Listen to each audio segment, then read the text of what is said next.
Welcome to ఉద్యోగ నేస్తం channel. నమస్కారం ఫ్రెండ్స్. రాష్ట్ర ప్రభుత్వ ఉద్యోగులు పెన్షన్దారులపై భారీ ఖర్చు గురించి షాకింగ్ వివరాలు బయటకు వచ్చాయి. మొత్తం ఎంతమంది ఉద్యోగులున్నారు, ప్రభుత్వం ఎంత ఖర్చు చేస్తుంది, కొత్త పిఆర్సీ వస్తే పరిస్థితి ఎలా ఉంటుంది, ఈ వీడియోలో పూర్తి వివరాలు తెలుసుకుందాం. రాష్ట్రంలో మొత్తం ప్రభుత్వ ఉద్యోగులు 5,20,368 మంది ఉన్నారు.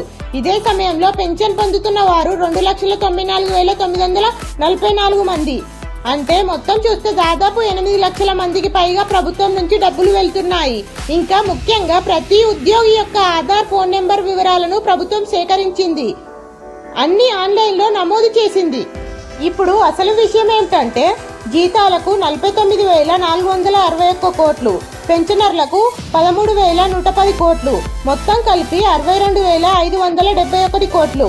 ఇది రాష్ట్ర రెవెన్యూ ఆదాయంలో 30.67%, అంటే చాలా పెద్ద భాగం. అంటే ప్రభుత్వానికి వచ్చే డబ్బుల్లో దాదాపు 3వ వంతు ఉద్యోగులు, పెన్షనర్లకే వెళ్తుంది. ఇంకా పరిస్థితి ఇక్కడితో ఆగలేదు. పెండింగ్ బిల్లులు 10,000 కోట్ల వరకు ఉన్నాయి. ప్రస్తుతం నెలకు 700 కోట్లు చెల్లిస్తున్నారు. అంటే ఒక్కసారిగా చెల్లించే పరిస్థితి లేదు.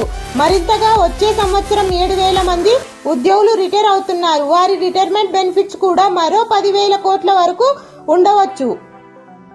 ఇక్కడ ఒక ఆసక్తికరమైన విషయం ఏమిటంటే, ముఖ్యమంత్రి గారి జీతం 4,11,000, చీఫ్ సెక్రటరీ గారి జీతం 2,25,000. కానీ ప్రభుత్వ రంగ సంస్థల్లో కొంతమంది ఇంజనీరింగ్లు 2,50,000 నుంచి 6 లక్షల వరకు సంపాదిస్తున్నారు. అయితే వారి జీతం ప్రభుత్వ ఖజానా నుంచి కాదు, ఆయా సంస్థ నిధుల నుంచి వస్తున్నాయి. ఇంకా ఒక ముఖ్యమైన విషయం, కొత్త పిఆర్సీ అమల్లోకి వస్తే ఈ ఖర్చులు మరింత పెరిగే అవకాశం ఉంది. అంటే భవిష్యత్తులో రాష్ట్ర ఆర్థిక పరిస్థితిపై ఇది పెద్ద ప్రభావం చూపవచ్చు. ఇలాంటి ఉద్యోగుల, పెన్షనర్లకు సంబంధించిన తాజా అప్డేట్స్ కోసం మా ఛానల్ను సబ్స్క్రైబ్ చేయండి. వీడియో నచ్చితే లైక్ మరియు షేర్ చేయండి. Thank you for watching.